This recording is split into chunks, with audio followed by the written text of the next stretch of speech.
Hey everyone, this is Chris from Console Customs, and today I'm going to take you through the installation of our PS5 Smart Triggers V3. Your kit will look similar to the one in front of me. We have a link on the bag to our installation written guide, which will also link you to this video. Inside we have our Smart Trigger ribbon and multiple mounts. So if you look at the edge of these mounts, you will see that they all have a number and letter. So we have an R and L for left or right, and a 3, 4, or 5 for the BDM-030, 040, and 050, which this kit works for. You will also find a small trigger plug that will go in the back of our trigger. For this installation, you need a Phillips PH00 screwdriver, as well as a few other tools. So we need a small pry tool to remove our triggers, a small pocket knife, or you could use a pair of small side cutters to remove a small tab off the back of the trigger, and either a pair of tweezers or needle nose pliers to remove some ribbon cables. Okay, let's start with opening this BDM-030 controller. To do that, we'll first remove the trim piece around the thumbsticks. We can just use our fingernail or pry tool to get underneath and get these started from the bottom, and then we can kind of slowly work that up towards the center and pull it out over the thumbsticks. Next, we need to remove the R1 and L1 buttons. We'll use our pry tool to do that. We'll just put that back behind, pop those out.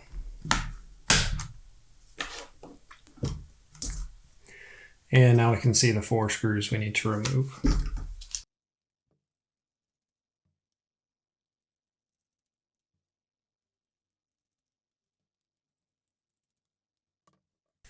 Okay, with those removed, we can start to take the back of the shell off.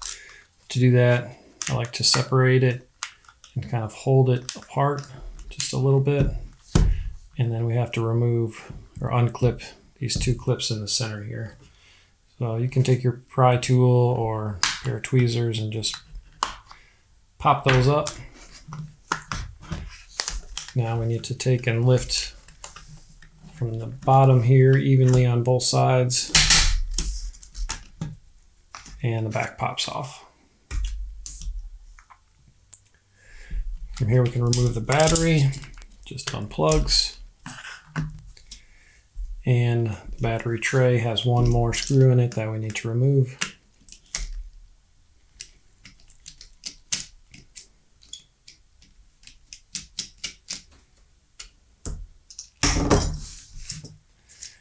Before we take that out, we do need to unplug the back microphone here.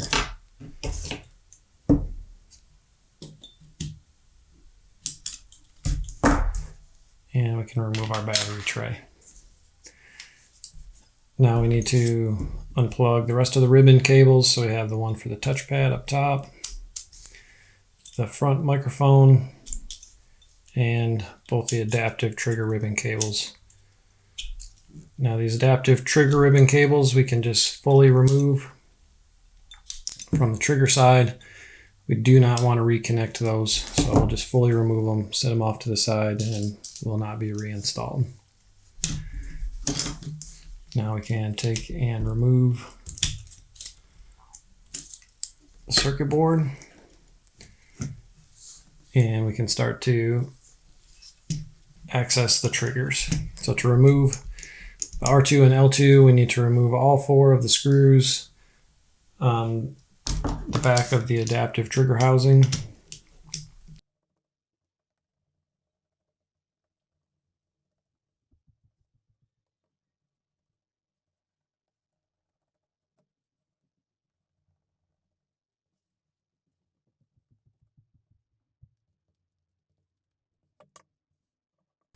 Okay, with those removed, we can pop these covers off the adaptive triggers.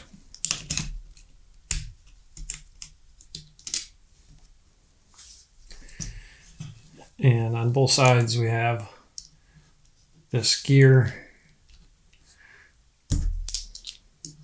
which will move up and down. We just want to pop that off. And again, this piece we will not reinstall. So we'll just put that off to the side. Our other one already fell off. So we just take that out. And from here we can grab the pin that's holding R2 and L2 and slide that out.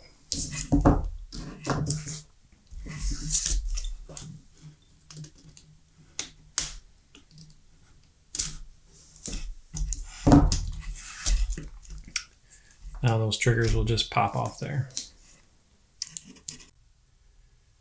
In the next step of our installation, we will be installing our trigger plugs into the back of the trigger. The kit comes with two different sets of trigger plugs, one that's a little larger than the other. The smaller size plug is for a newer style trigger found in some BDM-050 controllers released after January 2025. This is one of those on the right here. This is out of a chroma teal, and this on the left is a trigger found in basically every other controller version. So as you can see, the holes at the top are just slightly smaller on the new one, and those go with the smaller plugs. Since this tutorial is not for a BDM-050, we will continue only with this style trigger with the larger insert. With the triggers removed, we now need to remove this small tab that is on the back. You can see that here. And to do that, you can use maybe a small pair of side cutters, or I just like to use a small pocket knife. So we'll just set the trigger down and remove that. So we'll do that with both triggers.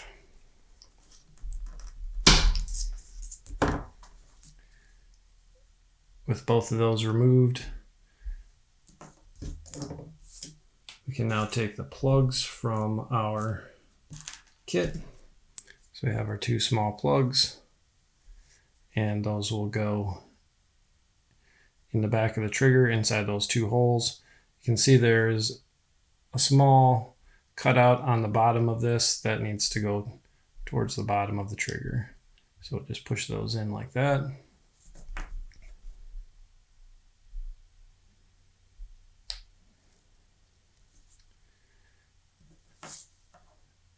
And we are ready to move on to the next step, installing our mod.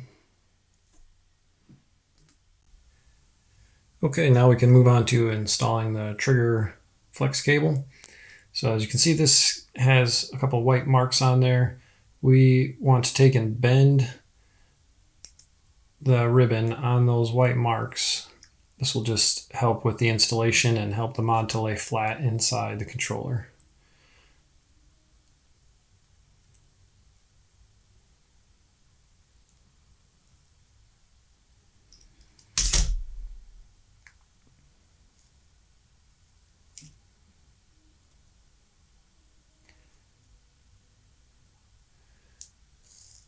So we want something that looks like this when we're done.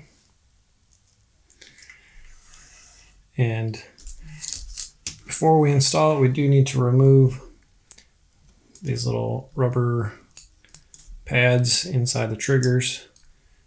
These also will not be reinstalled, so we'll just put those off to the side. Now we can start to put our mod in place. We'll start with putting R1 and L1 into the housing. Just make sure there's a small piece of the spring that sticks up here. We just need to make sure that it gets behind there. And I like to use just a pair of tweezers to help put that mod in place. Make sure it's all the way sitting flat against the back. And I also like to take and test R1 and L1 just to make sure that everything's clicking properly before we go any further, so we don't have to take the controller back apart at the end. So as long as those sound good, we're just going to pop them back out and continue with the installation.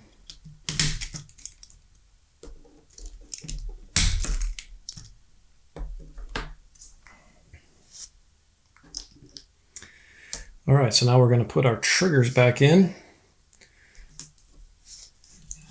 Now we need to make sure here that we are taking and hooking the trigger over that small piece sticking up there.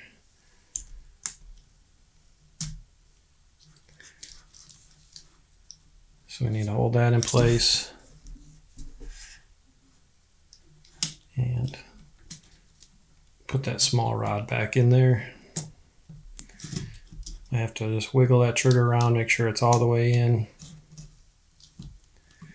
And again, we're not putting that other little gear back in there.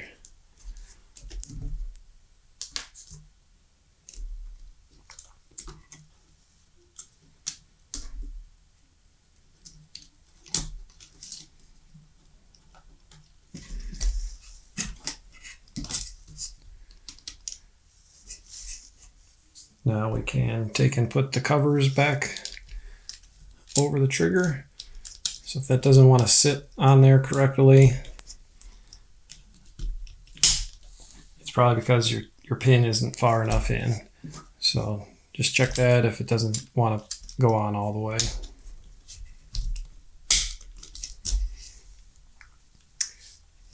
I will now put in all the screws except for the one directly behind the trigger because we will use that to put our mount in.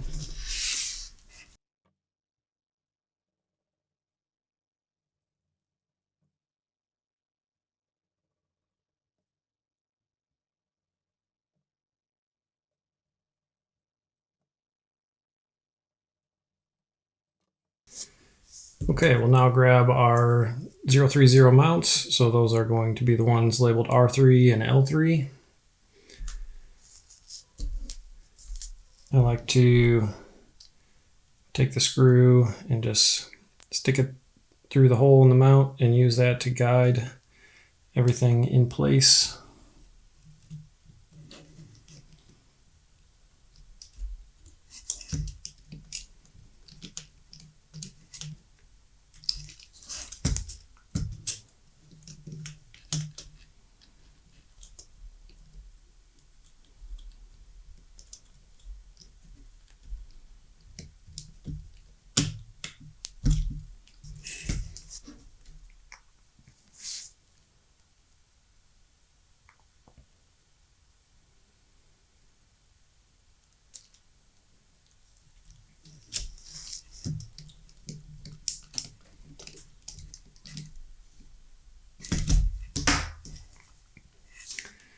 Okay, now we have our two mounts in place.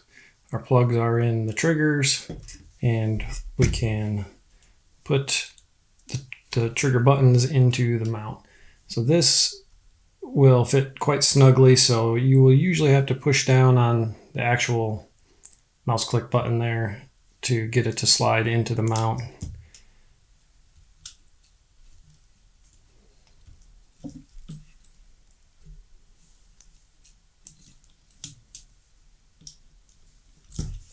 So we just want to make sure it's in and down in the mount, and we should be able to hear that nice click.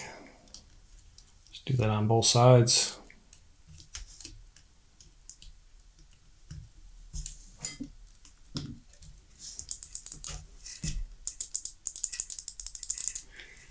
Okay, so with those in place now, we'll just make sure that the ribbon cable is down over top of the two pegs where the controller's ribbon cable is, and we can start to put our controller back together. Just need to be careful with the ribbon cables. This microphone cable always likes to hide underneath, so we'll just make sure that's out of the way. And then we can start to plug these ribbon cables back in.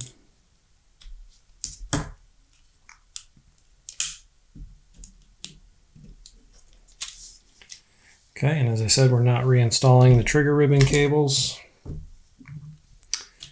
We can put the battery tray in.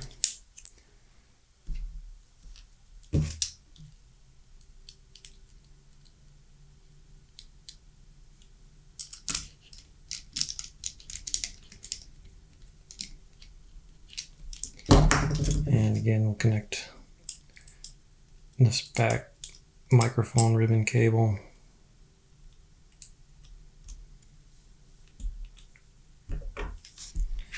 And reinstall our battery.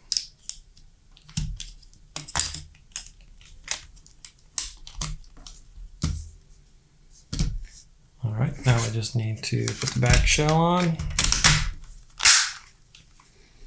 Make sure everything clicks into place. Reinstall our 4 screws.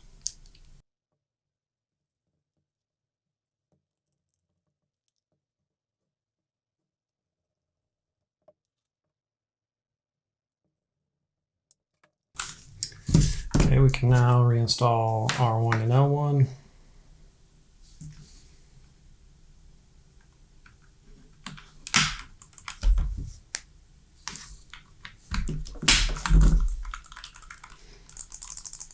Double check everything's clicking, and final step is just to put the trim piece back on. That's all. We're now complete. These smart triggers are available on our website, consolecustoms.com, on eBay, and also Amazon. Thank you.